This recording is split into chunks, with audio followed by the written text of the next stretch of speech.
In Harlem, power was never loud. It didn't announce itself with gunfire or chaos.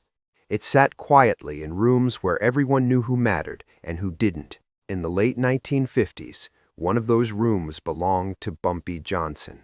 Wherever he went, the atmosphere changed. Conversations lowered, eyes followed. Not because he demanded attention, but because people understood what he represented. And standing closest to him, closer than anyone else in that room, was the one man no one ever questioned, his bodyguard. Not a stranger, not a temporary hire. This was a man who had walked beside Bumpy for years. He knew the rhythms of his day, the routes he preferred, the places he felt safest. He knew when Bumpy leaned forward to listen and when he leaned back to think. He knew which door would open first if trouble ever came through the room. That kind of closeness wasn't accidental. In Harlem, proximity was earned, slowly, painfully, and through loyalty that had been tested more than once. A bodyguard wasn't just protection. He was a memory. He was a presence. He was the last line between power and chaos. That's why betrayal from that position wasn't just dangerous, it was catastrophic. Most people imagine betrayal as something sudden, a flash of violence, a dramatic turn. But real betrayal doesn't arrive with noise. It grows quietly, in the spaces between routine and trust. It hides behind familiarity, and by the time it reveals itself, it's already too late to stop. For years, this man had been invisible in the best possible way. He didn't speak unless spoken to. He didn't draw attention. He didn't overstep. When meetings grew tense, he stayed still. When arguments flared, he stayed silent. His job was to exist without being noticed, and he did it perfectly. That invisibility is what made him powerful. In a city where everyone watched everyone else, the man no one watched had the clearest view of all. He saw who came and went. He saw which men grew nervous, which men grew confident, which men lingered longer than they should have. He stood behind Bumpy during conversations that shaped Harlem's future. He heard words that were never meant to travel beyond those walls. And for a long time, none of it mattered, because loyalty held. But loyalty isn't tested in moments of comfort. It's tested when pressure arrives. Harlem in the late 1950s was changing. Money moved faster. Enemies grew bolder. The Italian mob watched from the outside, frustrated by a man they couldn't push, intimidate, or buy, at least not directly. They understood something important about power. If you can't reach the man at the top, you look for the man standing closest to him. Not to fight him, to turn him. The bodyguard never saw himself as weak. He never believed he was disloyal. In his mind, he was doing his job, protecting Bumpy from immediate danger. He didn't think about the kind of danger that didn't announce itself, the kind that came wrapped in polite conversations and quiet promises. Because betrayal doesn't begin with hatred. It begins with justification. He told himself that no one was getting hurt, that nothing had happened yet, that listening wasn't the same as agreeing, that considering an option wasn't the same as choosing it. Those thoughts are powerful because they allow a man to cross lines without realizing he's crossed them at all. Every day he stood behind Bumpy, he felt the weight of responsibility, the tension, the expectation. He carried secrets that weren't his to carry, and over time, those secrets began to feel heavier than the loyalty that bound him. And still, no one noticed. Not the men in the room, not the musicians, not the rivals watching from a distance, not even Bumpy Johnson himself. Because trust, once earned, creates blindness. This is the part most people don't want to accept. The most dangerous betrayals don't come from enemies. They come from familiarity, from routine, from the man who knows exactly how close he needs to stand to change everything. Before we go any further, pause for a second. If this tension already feels real to you, tap the like button. It tells the algorithm, and more importantly, it tells me that you want stories that go deeper than headlines. What made this situation even more dangerous was that nothing had gone wrong yet. There were no mistakes, no slips, No slips palmed the out. The bodyguard still moved the same way, still watched the same exits, still played his role flawlessly. And that's exactly how the mob wanted it. Because a man who looks loyal is more valuable than a man who admits he isn't. The truth is, by the time betrayal becomes visible, it's already completed its most important work. The damage isn't done in the moment of action. It's done in the days and weeks before, when trust quietly changes shape. And somewhere in that quiet stretch of time, a line was crossed. Not publicly, not dramatically, but permanently. By the end of this chapter, one thing should be clear. The bodyguard didn't wake up one morning and decide to turn on Bumpy Johnson. The danger came from how close he already was, and how long no one thought to question it. Because when the man standing closest becomes the threat, the room doesn't erupt. It goes silent. The approach didn't come with urgency. There was no threat, no raised voice, no sudden movement. That was intentional. The men who wanted Bumpy Johnson removed understood something fundamental about betrayal. It works best when it feels reasonable. The bodyguard noticed the first sign on an ordinary afternoon. A familiar face lingered too long across the street. Not watching him directly, just present enough to be seen. Harlem was full of faces, but this one didn't belong. It wasn't fear that registered first. It was a curiosity. And curiosity is where control begins to slip. A few days later, the message came indirectly. No note, no phone call, just an invitation passed quietly through someone he recognized but didn't know well enough to trust. A name, a time, a place, nothing more. No pressure to show up, no consequences for ignoring it. That absence of force mattered. When he arrived, the conversation felt almost polite. The man waiting for him didn't look like danger. He looked like a business. Clean suit, calm voice, no wasted words. He spoke as if the outcome was already decided, not because he assumed agreement, but because he understood patience. He didn't start with money. He started with understanding. He spoke about pressure, about responsibility, about what it meant to stand between power and chaos every day. He acknowledged the weight of the job, the stress of constant vigilance, the invisible cost of loyalty. These weren't tactics, they were truths, and that's what made them effective. Only after that did the offer surface, not pushed across the table, not demanded, simply revealed. The bodyguard didn't reach for it. He didn't need to. The numbers settled into his mind immediately. Enough to leave, enough to breathe, enough to imagine a life where every sound didn't feel like a warning. And still, he didn't say yes. Not yet. That hesitation wasn't loyalty asserting itself. It was fear asking questions. Fear of consequences. Fear of being seen. Fear of becoming something he couldn't undo. The man across from him didn't interrupt the silence. He let it stretch. Because silence creates ownership. If the bodyguard spoke first, the choice would feel like his. You wouldn't be betraying him, the man finally said. You'd just be stepping aside. That sentence mattered more than the money.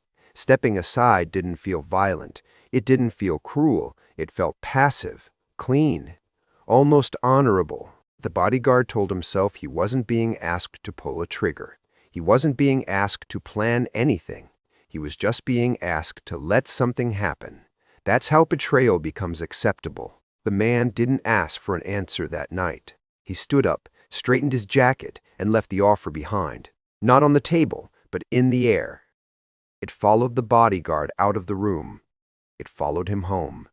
It followed him home. Days passed. Nothing changed. That was the most dangerous part. Bumpy Johnson didn't treat him differently. Meetings continued. Routinities held. Trust remained intact. And with every normal interaction, the bodyguard felt a strange mixture of relief and pressure. Relief that nothing had gone wrong. Pressure because the choice hadn't gone away. He began to notice things differently, not with malice, with calculation. How close he stood, where he stood, when Bumpy turned his back. These were things he'd always known, but now they carried weight. Meaning. The second meeting came quickly, shorter, more direct. This time, the money was mentioned first, not waived, not counted, just acknowledged. And this time, the consequences of refusal were made clear, not through threats, but through certainty. The mob didn't promise protection. They promised inevitability, that things would change whether he participated or not, that choosing loyalty didn't mean choosing safety. It only meant choosing a side without leverage. The bodyguard realized then that the deal wasn't really an offer anymore. It was an exit, and exits are hard to ignore when you feel trapped. He didn't agree out loud. He didn't need to. His silence was enough. Silence, once again, did the work. By the third conversation, the details were settled. Time, place, position, nothing dramatic, nothing cinematic, just alignment. The kind of planning that happens when people believe the outcome is already secured. The bodyguard told himself one last story, that this wasn't personal, that it wasn't about Bumpy Johnson, that this was about survival, about choosing a future before one was chosen for him. That justification mattered, because once he believed it, the line disappeared. Before we continue, let me ask you something, and answer honestly. If pressure comes quietly, if the offer feels reasonable, if no one gets hurt immediately, where does loyalty end? Leave your answer in the comments. This story becomes heavier when you consider that question. By the time the final meeting ended, the bodyguard was already living in two versions of reality. In one, he was still the man standing closest, trusted, invisible, reliable. In the other, he was already gone, replaced by someone who had made a choice he couldn't unmake. And still, no one noticed. Not the mob's rivals, not the people in the room, not the man whose life was about to change. Because betrayal doesn't announce itself when it begins. It waits. And as the night of the meeting drew closer, the bodyguard believed the hardest part was over. He believed the danger was behind him. He believed that when the moment came, it would be quick, controlled, and final. What he didn't know, what he couldn't see, was that while he was convincing himself the deal was sealed, Bumpy Johnson had already started playing a different game. One that didn't involve speed, or force, or forgiveness. Bumpy Johnson didn't become untouchable by reacting quickly. He survived Harlem by reacting correctly. And more often than not, that meant not reacting at all. The first signal didn't arrive as a warning. It arrived as a pattern that no longer felt right, a delay in a routine, a conversation that ended too abruptly, a familiar presence that suddenly felt rehearsed. To most people, it would have meant nothing. To Bumpy, it meant everything. He didn't accuse me. He didn't confront me. He didn't change his behavior. That would have been a mistake. When you show suspicion too early, you give betrayal a chance to adapt. Bumpy understood that the most dangerous moment in any power struggle is the moment when your opponent realizes they've been seen. So he stayed calm. He listened more than he spoke. He watched more than he moved. He let people continue believing they were unseen. That was always his advantage. People mistook silence for ignorance. Information reached Bumpy the same way it always had. Not through force, not through fear, through attention. A bartender mentioned a name he hadn't heard before. A driver noticed a familiar figure standing where he shouldn't have been. Small details, separate moments. Together they formed a picture, and at the center of that picture was the one man Bumpy trusted to never be part of it. That's what made the decision difficult. Not dangerous, just heavy. Bumpy had two options. End the threat quietly, or let it speak for itself. Ending it quietly would have solved the immediate problem, but it wouldn't have solved the larger one. The mob would try again. Another offer, another approach, another crack in loyalty somewhere else. Bumpy wasn't interested in temporary solutions. He wanted permanence, so instead of stopping the betrayal, he allowed it to continue. He gave it space, time, confidence, He let the bodyguard believe the deal was working, that the plan was intact, that nothing had changed. Every day that passed without confrontation made the trap tighter. Bumpy understood something the mob didn't. Betrayal collapses under its own weight if you don't interrupt it too soon. He didn't need proof. He needed timing. The room mattered. The setting mattered. This couldn't happen in the dark. It had to happen where witnesses couldn't look away, where silence would be louder than violence, where everyone would understand the lesson without a single explanation. That's when Bumpy made the only adjustment he needed to make. He didn't remove the bodyguard. He didn't test him. He didn't threaten him. He changed the outcome. The gun, the symbol of the entire plan, became the key. Not by firing it, by neutralizing it, quietly, carefully. Without disrupting the illusion of control, no one noticed the change. That was the point. The bodyguard still stood where he always stood. Still moved the same way. Still believed the final moment would belong to him. Every step he took closer to the night of the meeting made the revelation inevitable. Bumpy waited.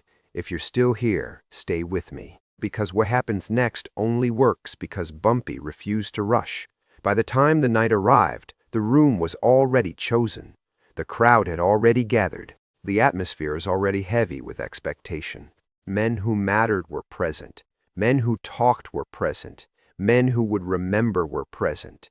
Bumpy took his seat like it was any other night. Calm, unbothered, composed. Behind him, the bodyguard took his position. The same distance, the same angle, the same confidence. The deal was active. The moment was close. And Bumpy Johnson was exactly where he wanted to be. Because the most dangerous power play isn't stopping betrayal, it's letting it expose itself. The room was full, but it didn't feel crowded. It felt focused. Men in dark suits filled the tables, their conversations overlapping just enough to hide what mattered.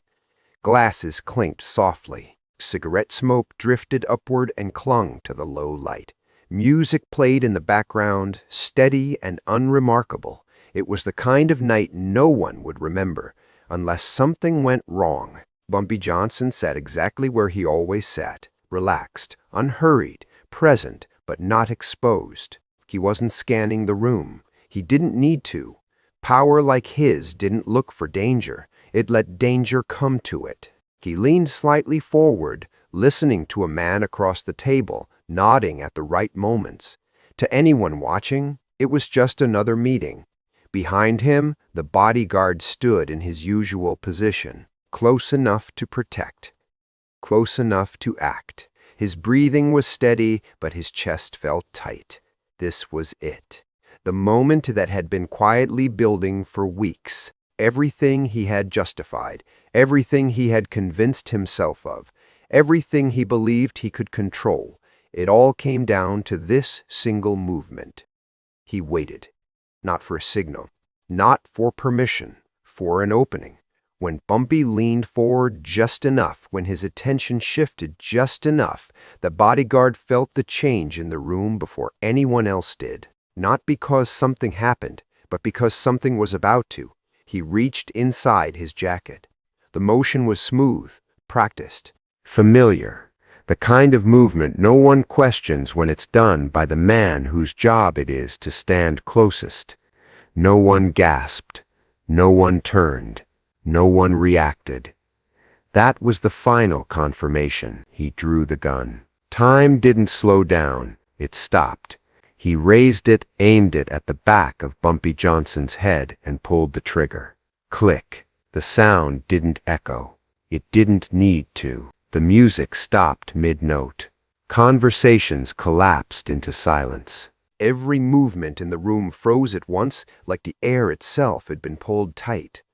A glass slipped from someone's hand and shattered on the floor. Too loud, too late. The bodyguard blinked. His finger tightened again. Click. Nothing. In that instant he understood. Not intellectually, not gradually, instantly. This wasn't a failure. This was exposure. His hand trembled. The gun felt heavier now. Useless, unfamiliar. The confidence he'd carried into the room drained from him all at once, leaving only panic and realization behind. And then Bumpy Johnson moved, slowly, deliberately. He didn't stand. He didn't turn sharply. He set his glass down first, carefully, like the moment deserved respect.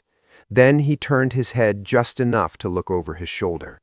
The bodyguard met his eyes. There was no shock in them, no confusion, no fear, only disappointment. "I was counting on you," Bumpy said. 5 words. That was all. But they landed harder than the click of the gun ever could. If that moment just hit you, pause for a second and stay with me. What follows is where power reveals its true shape. The bodyguard's knees buckled. The gun slipped from his hand and clattered onto the floor. No one moved to stop him. No one rushed forward. The silence was absolute, the kind that presses against your ears. Bumpy stood up then, not abruptly, not angrily. He stood like a man who had already won. "You thought this was about killing me," he said calmly, his voice carrying without effort. It never was. The bodyguard couldn't speak. Words had abandoned him. His betrayal, once hidden behind excuses and silence, now stood exposed in front of everyone who mattered. Bumpy didn't raise his voice. He didn't insult him. He didn't threaten him. He didn't have to. "This," Bumpy continued, gesturing lightly toward the fallen gun, "is what happens when you mistake access for power." Every man in the room understood the message. Violence would have been easier. Blood would have been simpler. But this was permanent.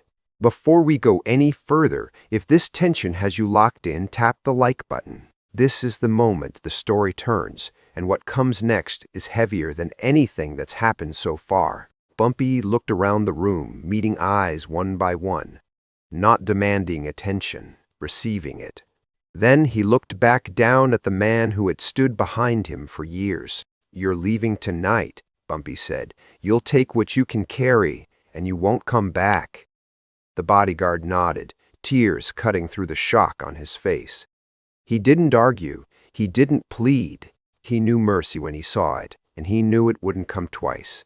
"And when they ask you what happened," Bumpy added, his voice dropping just enough to feel heavier, "you'll tell them the truth." The truth didn't need explaining. It had already filled the room. The bodyguard stood on shaking legs, backed away slowly, and walked toward the door. No one followed him. No one stopped him. He disappeared into the night without a single word spoken after him. Only when the door closed did the room begin to breathe again. But I will never forget, because from that night on, everyone who had witnessed the silence understood something they would never say out loud. Bumpy Johnson didn't need violence to win.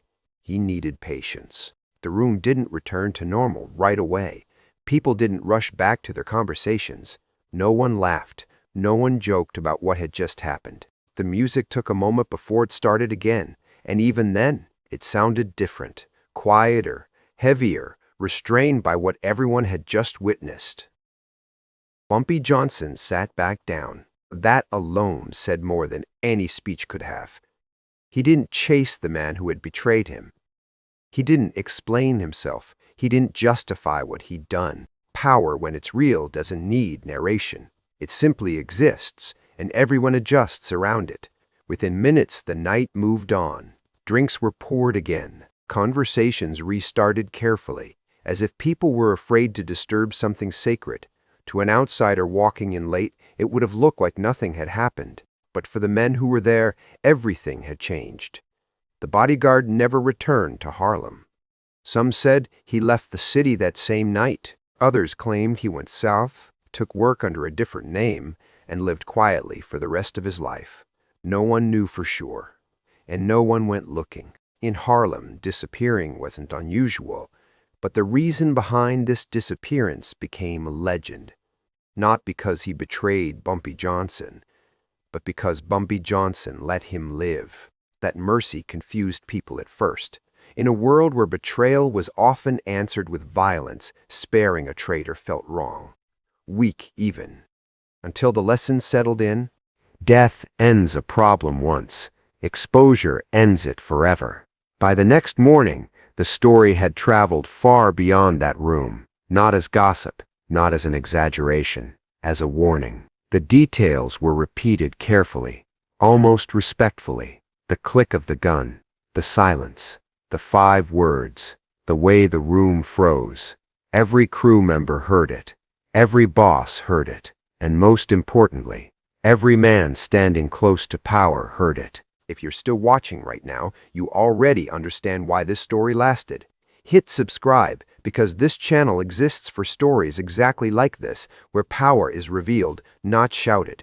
The Italian mob reacted quickly, not with retaliation, but with restraint.